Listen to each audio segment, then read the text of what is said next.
The divisional round of the NFL playoffs is in the books. After a horrendous wildcard weekend, we had 4 fantastic divisional games. Let's recap everything that happened. But before we do that, a quick word from today's sponsor. Are you ready for a thrilling betting experience? Say goodbye to the ordinary platforms and step into the excitement of BetAnySports.eu, where every wager becomes a winning adventure. Here's why BetAnySports.eu is your ultimate choice. Enjoy a 25% cash bonus plus an additional 5% when you use the link below, giving you up to $600 in cash to use on sports, casino games, lottery, and horse racing. The best part? With a rollover of just 6x, you can cash out your winnings on the same day, even before completing the rollover. Plus, their innovative Live Lines Pro feature lets you take control with early cash outs. Maximize your winnings with their less juice feature, Bet Smarter with discounted lines. BetAnySports.eu offers exciting e-games available on Live Lines Pro and Ultimate Lines. And there's more. BetAnySports.eu features 12 amazing casinos within the platform, a lottery spanning over 45 states that pays 80% more than local lotteries. And for casino lovers, the Mad Bonus offers a 100% deposit match up to $250. On top of that, BetAnySports.eu offers exciting spins. Enjoy 10 or 40 spins to boost your casino adventure. With convenient deposit options including credit/debit cards and cryptocurrencies, plus free payouts and a rebate program offering cashback every 5, 7, or 30 days, BetAnySports.eu keeps the excitement going. Sign up now using the link in the description and start betting smarter and winning bigger. Only at BetAnySports.eu. Okay, so the first game of the divisional weekend was the defending champs, #1 seed, Kansas City Chiefs, taking on the Houston Texans. And this was a close game, but in reality, it wasn't really that close. The Chiefs were in control of this game for the majority. I don't think at any point they were losing. They had the lead the whole way through. And while there were times Texans almost came back or made a push, Chiefs always answered, and Chiefs did the thing the Chiefs do best, which is use Satanism and black magic to win the game. The whole storyline with this game is the controversy. The controversy involving the refs. Not one, but 2 super questionable calls. The first one was a roughing the passer on Will Anderson on 3rd down early in the game that gave Chiefs a whole new drive and allowed them to continue to move the ball. Very questionable. Personally, I wouldn't have called that a pass interference, but I can kind of see why it was. The second one was super weird. Mahomes was running, he slides down, and the Texans defenders kind of collide together, but then Mahomes is kind of caught in the middle. They call roughing the passer, not roughing the passer, unnecessary roughness. And yeah, very questionable. That one I would say is more questionable than the roughing the passer one, but in any case, the refs are the storyline in this game. For the millionth time this season, a game in which the Chiefs won, the refs are involved in too heavily. The refs are glazing the Chiefs. The refs are sucking off Patrick Mahomes, and Taylor Swift is clearly paying them off, and that's the issue. That's the issue.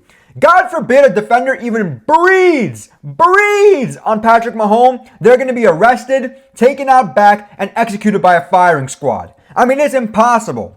With that being said, the Chiefs did play well because the refs did not cause the Texans to miss 2 field goals and an extra point, which would have made a lot fucking big difference in this type of game.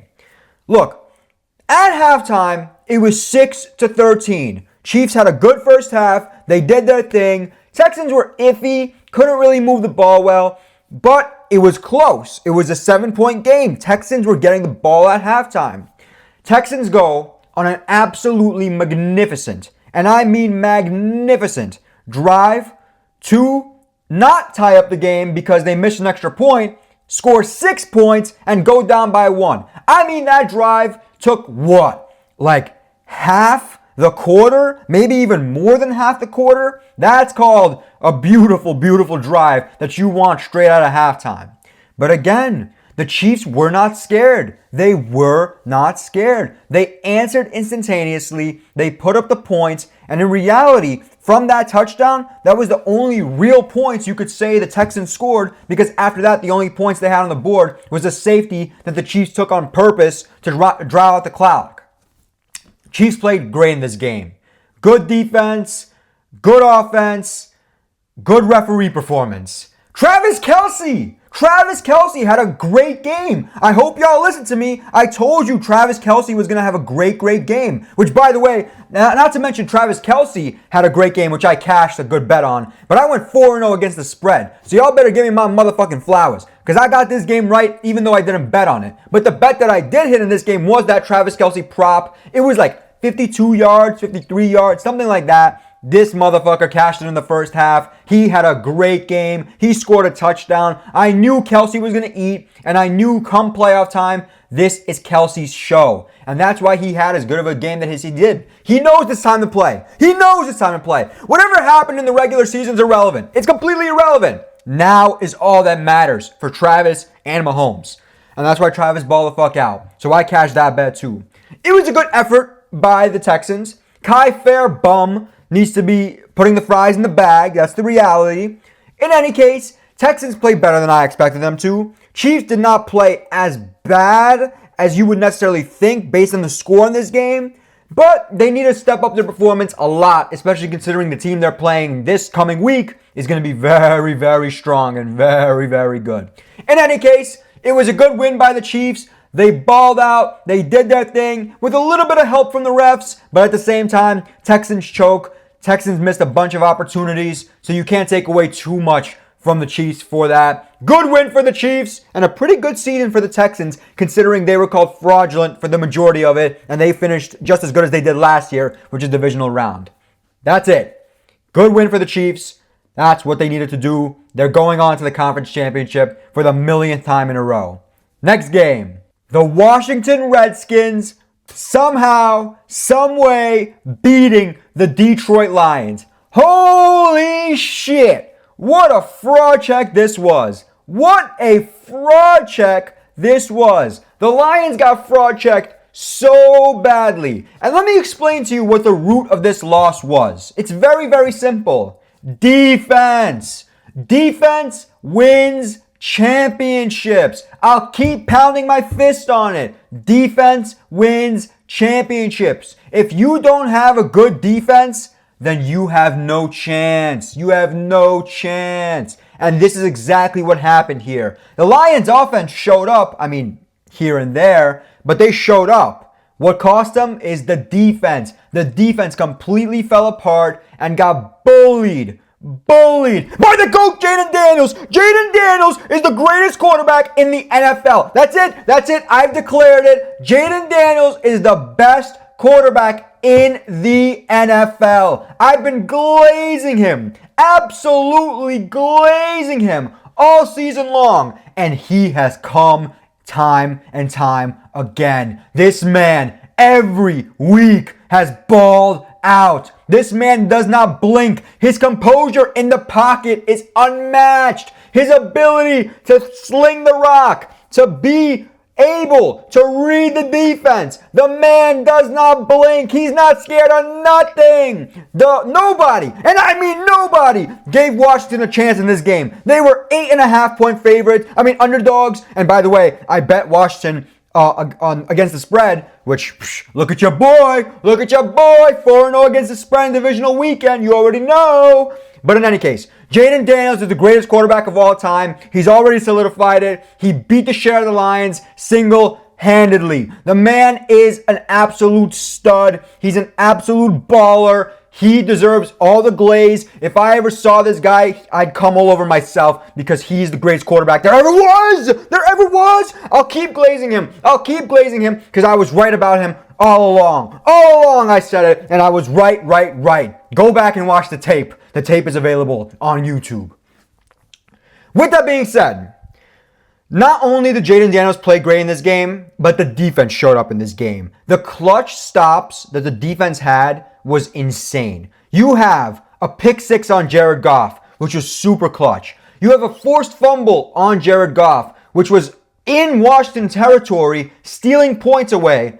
Super clutch. You had another interception at the end of the second half when Lions were trying to storm a comeback. Super clutch. You obviously intercepted him at the very end of the game, and they intercepted Jameson Williams on some stupid trick play, even though it's not that impressive, but hey, an interception is an interception. The Washington defense is the co-MVP beside Jaden Daniels in this game because they shut down this Lions offense that everybody was glazing and everyone was saying, oh, the Lions offense, so good, so good. Blah, blah, blah. The defense showed up to play and the defense exposed Jared Goff. Jared Goff is a system quarterback. That's all he is, a system quarterback. And that's why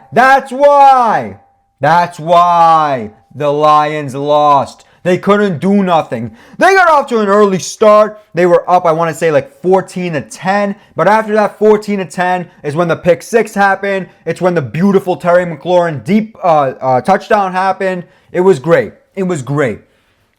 Redskins completely outplayed the Lions. The Lions' downfall was their defense because defense wins championships and their defense was too injured. And most importantly, what I am so happy about in this game is the fact that not only did the Lions lose, but all those Lions fans are humbled. I don't mind Lions fans. As a Jets fan, we used to be similar. But now, ever since the Lions became good, oh my God. The Lions fans have just become unbearable. They're so cocky. They're so arrogant. They dead-ass thought they were going to steamroll Washington and win the Super Bowl. But guess what? They didn't even make it out the divisional round. How many wins do the NFC North have in the playoffs? Zero. Dan Campbell said to Kevin O'Connell at the end of that Week 18 game, see you in 2 weeks. Yeah, Dan Campbell meant see you in 2 weeks in Cancun. That's the fucking reality. It was a fantastic win by Washington. Absolutely fantastic. The defense made clutch stops, and Jaden Big Dick Daniels did what he had to do to clutch up and continue to win.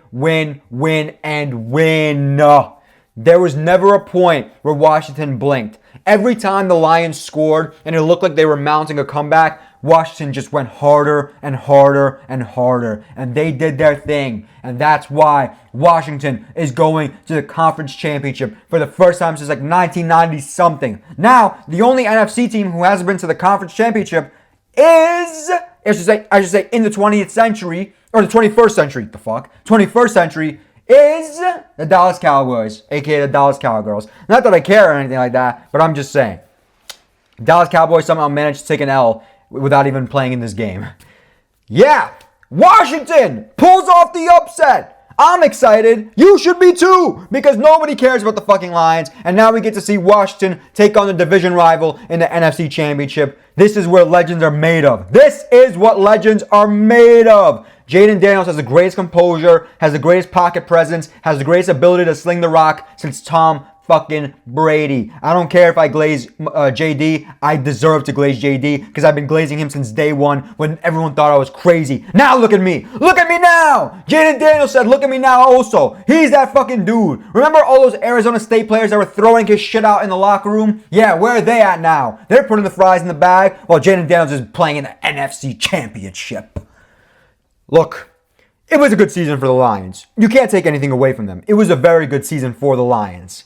But in the end, that's what happens when your defense falls apart. I don't know if it's the practices that caused it, but something needs to change in Detroit because the defense needs to be healthy for the playoffs. Otherwise, this is going to happen every year.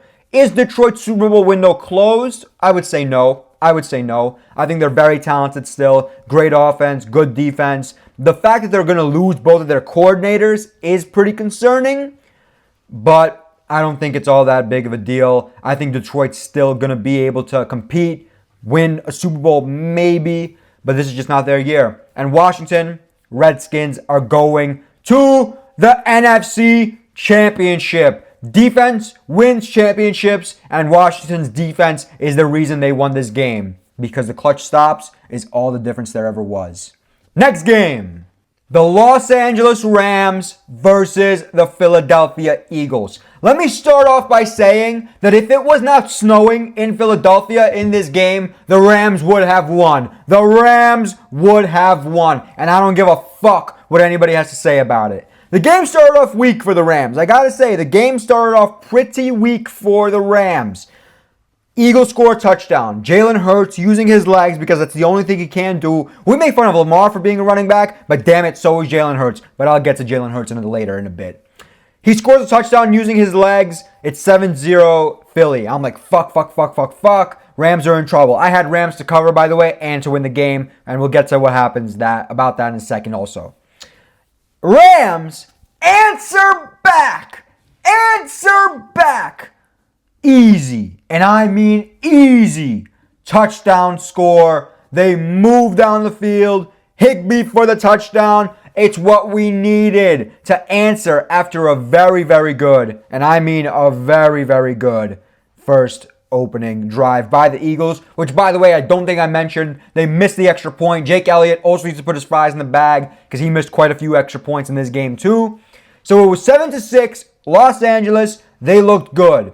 However, a man by the name of Saquon Barkley, who's been the kryptonite for the Rams this whole season, first 60-yard goddamn touchdown, house call, easy play. Now it's 13-7, and I'm starting to get worried because the running game for the Eagles is looking very, very strong. They can't throw the ball for shit. But they can run the ball, and that's what's scary about Philly.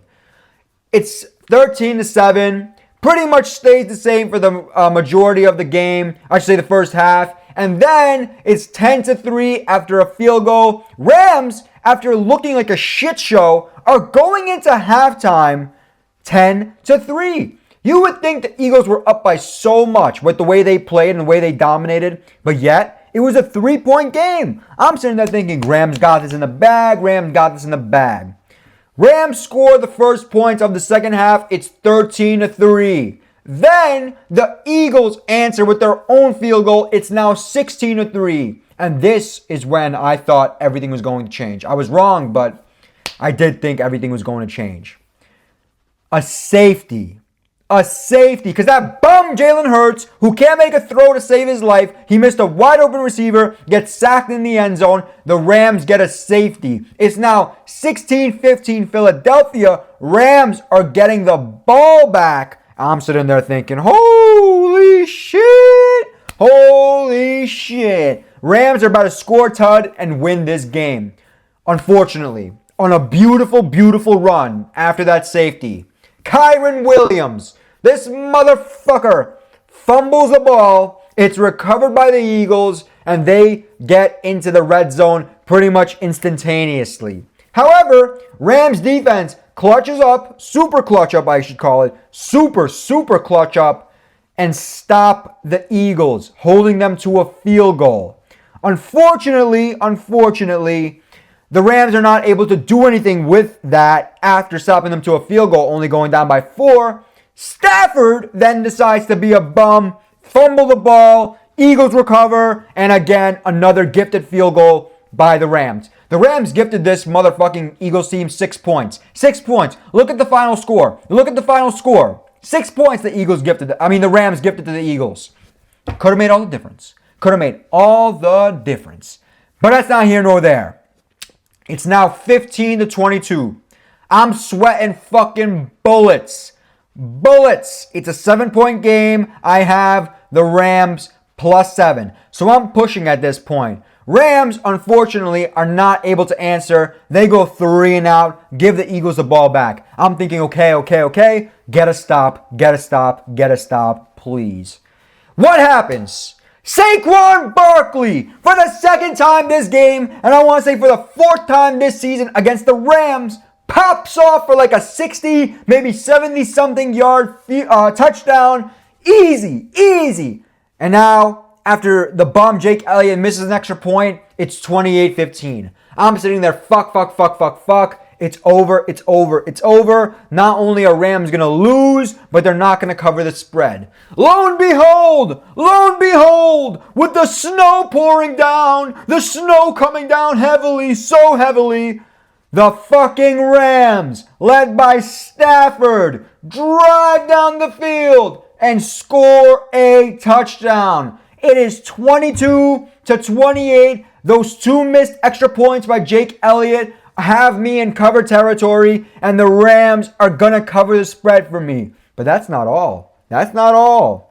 The Eagles decide to fuck up like they usually do and go, I want to say 3 and out. Yeah, 3 and out, and give the ball back to the Rams. There's 2 minutes left, and the Rams have the ball, a touchdown and an extra point, and they win the fucking game. The Rams are driving. Good pass here. Good pass there. And then a deep ball. A deep one to Puka Nacua. Puka Nacua brings it down. I want to say they were what? Inside the red zone, maybe right outside, like in the 20-ish yard line, maybe 25-yard line of the Eagles. I'm sitting there, holy fuck, Matthew Stafford's going to do it. The Rams are going to do it. They're going to upset the Eagles. But no, they crash out after a false start penalty. They don't convert the 4th down. And unfortunately, the Eagles hold on to win. The Rams covered. The Rams covered. That's what matters to me. And they covered, and I cashed my bet. So fuck yeah, Rams. I did not cash my moneyline bet, but luckily I cashed my against the spread bet. So that's what's good. But here's the thing that I want to say. Rams played good. Rams played good enough, especially in the condition that it was, because in those type of snow games, obviously Philly is favored in these type of games. A, they're more acclimated to the weather. B, Hurts and Saquon are really good runners, so the snow helps them a lot more than the Rams, who only have one real good runner and rely more on the passing game. That's why I said earlier, if it didn't snow the way it did, Rams would have won this easily. Here's the thing, though. The Eagles, for the second week in a row, have not impressed me. The offense isn't as good as you would want it to be for an NFC Championship team. That's the reality. It's a two-entity show. You have the defense. The Eagles' defense is good, really good, and they continue to clutch stop, big fumbles. Eagles' defense has been doing very, very well in these playoffs. So I can't say anything about the Eagles' defense and Saquon Barkley. That's it. So you have the Eagles defense and Saquon Barkley. Those two are the reason why the Eagles are winning games. Jalen Hurts sucks. He cannot throw the ball down the field. He cannot move the ball down the field. The only way Eagles win these games is if they run the ball. If they can't run the ball, it's good night for Philadelphia. I was not impressed by this performance from the Eagles. They were this close to losing. We're in a game in which they should have, would have dominated. Same thing with the Packers game. They should have dominated that game, and they made it a lot closer than it should be. They keep playing fuck around ball like this, and Jaden Daniels is going to fucking expose them. But I'm going to save that for my prediction video. Eagles need to step up on offense. Jalen Hurts needs to be a lot, and I mean a lot better on offense, because it's kind of a disappointment the way they've been playing. Offensively, Jalen Hurts can't throw the fucking ball. Jalen Hurts cannot throw the fucking ball, and that's going to cost the Eagles everything in the long run. With that being said, the Eagles defense and Saquon Barkley are the MVPs. Saquon literally put the Eagles on their back and carried them over the finish line. And now the Eagles win, and they're going back to the NFC Championship like they did 2 years ago. It's going to be a great game with Washington. I'm excited for that one. LA was on fire. Now not so much. Get it? But they did well. They did very well. I truly believe if it was not snowing the way it was, LA would have won this game. They would have outpassed the Eagles. Eagles offense would not be able to keep up with the warm weather Rams offense. We'll put it like that. Or normal weather Rams offense. That's how I'll put it. Good game by the Rams. There might be a lot of change for the Rams next season. We'll see. We'll get there when we get there. But Eagles did their thing. They won the game. But at the end of the day, I'm not impressed by the Eagles offense, and they're not winning shit if they don't get that offense fixed. Next game. Now we got the game that we're all waiting for. I would say the best game in the entire divisional round. The Buffalo Bills beating the Baltimore Ravens. I'm going to start off by saying this. Surprise, surprise! Baltimore choked again. They choked. Lamar Jackson is a fucking running back. He cannot play in the playoffs, and he's trash. The regular season is fucking irrelevant. And that goes to show Lamar is a regular season merchant. He can't do shit in the playoffs. He can't do nothing in the playoffs.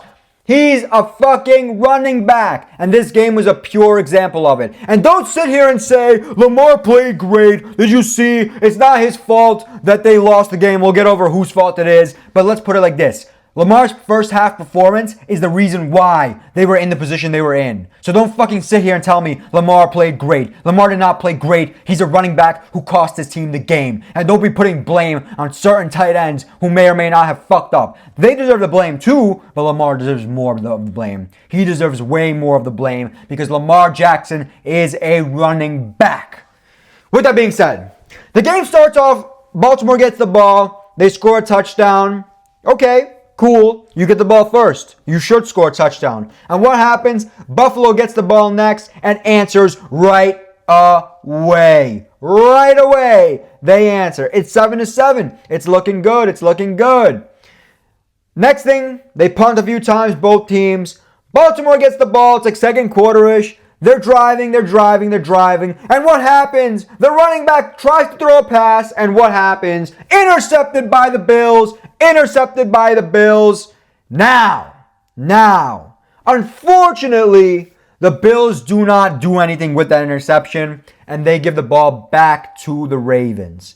But, what happens now? Ravens are in Bills territory, and the running back tries to dance in the pocket, do his little spin move. Yeah, I know it was a bad snap, but fumbles the ball. He fumbles the ball. The ball's recovered by Von Miller. A fantastic return. And this time, the Bills are able to answer, and they score a touchdown right away. 14-7, Buffalo. Ravens get the ball back. They drive down the field, but unfortunately, the running back cannot do anything. They get held to a field goal. It's 14-10. Okay, fine. Guess what? Buffalo is Buffalo. And Josh Allen is the real MVP and the only quarterback in this game. They drive down the field and score a touchdown pretty much right before halftime, or like right at halftime. 21-10, Buffalo. They're looking good. They're looking real good. But here's what happened. In that second half, I'll admit it, Buffalo choked. In that second half, Buffalo played horrible. I'm going to say it. Buffalo played horrible in that second half. If they play like this against the Chiefs, there's no way they win it. But they ended up holding on, and we'll get to how they ended up holding on. But I have to say, Buffalo choked really badly in that second half. They did absolutely nothing aside from like 2 field goals or whatever it is. So they go 3 and out here. They go 3 and out there. They need to do better in that second half. Buffalo looked really bad in the second half. Long story short, Ravens score a field goal. It's 13-21. It's now a 1-score game. Buffalo, again, can't do fucking anything. Literally nothing. And then Ravens get the ball back. Derrick Henry finally scores a touchdown. And boom. All of a sudden, after it being 21-10, it's 19-21.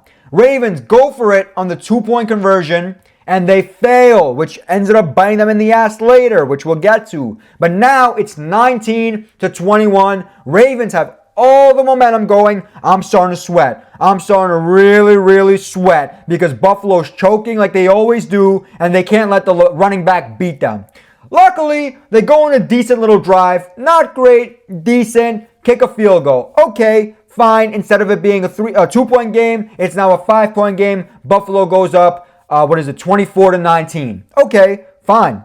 I'm not against it. They do what they have to do to, put themselves in a position to give them an extended lead. Not necessarily win, but extended lead. Ravens get the ball back. Ravens are starting to drive. They're starting to build momentum. They find Mark Andrews wide open across the middle. I mean, wide open. And Andrews makes this weird turnaround move, kind of goes to the side instead of going up, not even falling down, and gets the ball punched out, strip fumble. Andrews loses the ball. That's his first mistake. We'll get to the second one. His first big mistake. Put the fries in the bag, Mark Andrews. And the Bills recover. The Bills go down the field. Unfortunately, they can't score a touchdown to ice the game. They kick a field goal. They now go up 27-19. 8-point game. Remember, 8-point game. It's a one-possession game. If the Ravens score and convert the 2-point conversion, it is a tie game. So Bills can't let their foot off the gas. They're in a good position, but not a great position. Lamar gets the ball. And I'm sitting there, I'm on live stream, I'm saying to everybody, all right, so what's going to happen? Lamar interception, Lamar fumble, Lamar fourth down failure. I was wrong. They move the ball down the field, and I mean down the field, and boom, Lamar Jackson finds Isaiah Likely with like 2 minutes left, maybe like a minute and a half, in the end zone. He was dancing in that pocket for way too long. The Bills should have sent more pressure, and he finds the touchdown. Now it's 25-27. I'm sweating fucking bullets. Thinking, holy shit. The Rams might actually come back. The Ravens might actually come back. They have all the momentum, and the Bills might choke. Until on the 2-point conversion, 25-27, a wide open, and I mean a wide open Mark Andrews. The ball's right in his chest, tries to catch it, bobbles it, incompletion. I thought he got it. I genuinely, when I was watching it, I thought he got it until I saw the Bills going like this and then the ref going like this. And I realized, holy shit, the choke job, the bum, put the fries in the bag. Mark Andrews choked again. The guy is a playoff choker. We talk about Lamar being a playoff choker. Mark Andrews is the genuine playoff choker. This whole Ravens team is a playoff just choke job. Complete choke job. I don't know what happens to them, but every fucking year, the Ravens just completely fall apart. Completely. It is bad. I don't know why they do it, but it is bad. And Mark Andrews chokes, and boom, they knee it out. The Bills and Josh Allen are going to the AFC Championship. My evaluation for this game. Did the Bills play great? No, not at all. Especially in that second half. First half was perfect. They played perfect in the first half. Good defensive stops, good scoring, all that. The second half, the way they played in that second half, they were playing not to lose. And that's the issue. When you play not to lose, that's how you allow a team like the Ravens to come back and almost complete the comeback. Bills are very fortunate. I'm going to admit it. Bills are very fortunate that the Ravens fucked up on that 2-point conversion because it was a close call. Ravens could have easily, and I mean easily, scored that 2-point conversion, tied it up, and gave the momentum to the Bills. Now, there was a good amount of time left, even if they did convert the 2-point conversion, so you would hope Allen would be able to drive his team down the field, kick a game-winning field goal, which I had faith in, which, by the way, I had Buffalo in this game too. That's 4-0 against the spread. I'm going to keep saying it because I cashed my Buffalo moneyline bet like I said I would. So yeah, Buffalo played okay, but that second half they need to improve. They're not going to play like this against the Chiefs. If they play like this against the Chiefs, it's good night. It's good night. As for the Ravens, the choke jobs do it again. The chokers do it again. The Baltimore chokers again and again and again. And the two chokers who led the way, Lamar Jackson, Mark Andrews. Lamar Jackson played great in the second half, but don't get it twisted. His mistakes in the first half is why the Ravens were in the hole that they were in. That's the reality. So you can't sit here and say, yeah, Lamar played in a great second half, but guess what? He choked badly in the first half. So Lamar did not beat the playoff choking allegations. Again, he's still a playoff choker, and until proven otherwise, he's a fucking running back. I said what I said.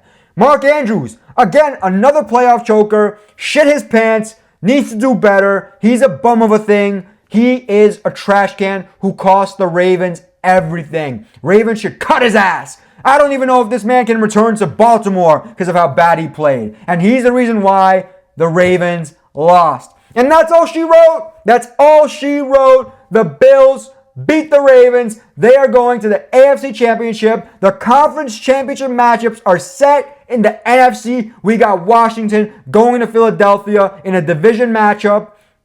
Division rivalry matchup. And we got the AFC Championship, a good little rivalry that's continued to show us every single year at this point that, hey, both of these teams are very entertaining and very good. The Buffalo Bills are going to Kansas City and trying their hardest to beat the Chiefs. Josh Allen and the Bills have not beat Kansas City in the playoffs ever. Let's see if this year will be that year.